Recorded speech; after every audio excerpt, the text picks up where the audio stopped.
या नेत्याला गाव बंदी, याला इकडे तिकडे जायचं नाही, त्याला तिकडे बंदी. काय चाललंय काय महाराष्ट्रामध्ये? अख्ख्या महाराष्ट्राचा सातबारा ह्यांच्या बापाच्या नावानं केलाय. अरे याडपटा आमच्या मध्ये नको पडू तू. तपला तू जाय ना तिकडे बेसन भाकर खायला. तुझ्या खूप आवडते, तुला हागू करता येईल.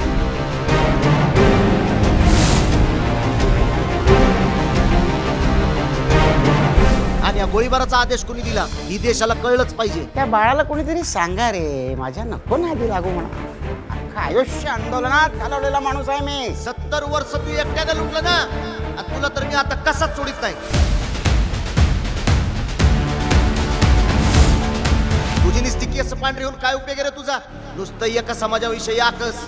त्यांच्या चोट पे सांगतो, त्यांना आरक्षण मिळू देणार नाही. मी तर म्हणतो काही दिवसांनी ती भजाची बी कागद गोळा करीन. आता ते नुसतं पिशव्यान कागद घेऊनच फिरते. आता ते भाषणाच्या कागदांची पिशवी मी माझ्या सोबतच ठेवतो. तर सुरू झालं एकदा की मग एक एक कागद काढून त्याची सुरळी करून काय तुम्हाला देईन ना.